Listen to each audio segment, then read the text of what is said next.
A monster visits a boy at night, not to hurt him, but to make him tell the truth. A Monster Calls.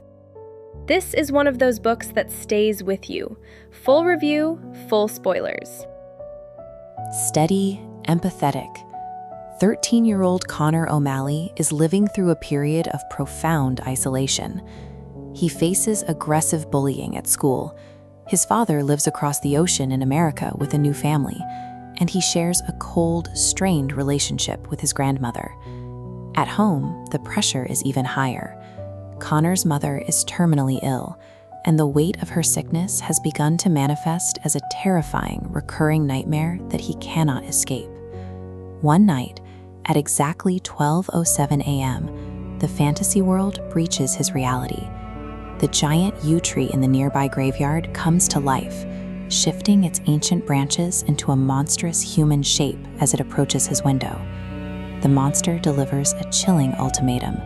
It will tell Connor 3 true stories, but in exchange, Connor must tell a 4th story of his own, one that reveals the exact details of his darkest nightmare. Connor is quickly learning that he cannot outrun his trauma. The walls between his waking life and his night terrors are beginning to collapse. The monster's stories subvert traditional fairy tale logic. In this world, a prince can murder his sleeping bride and still be a beloved king, while a supposedly wicked queen is actually innocent. It is a messy Venn diagram of moral gray areas, where the good guys often do terrible things. These stories have physical consequences. After a tale about the destruction of a selfish parson's house, Connor wakes up to discover he has actually demolished his grandmother's living room in the middle of the night. The 3rd story focuses on an invisible man who is tired of being ignored. He decides to make himself seen through a sudden act of violence. This narrative possesses Connor during school. When the bully who has been pretending Connor doesn't exist confronts him, Connor lashes out, physically attacking the boy and sending him to the hospital.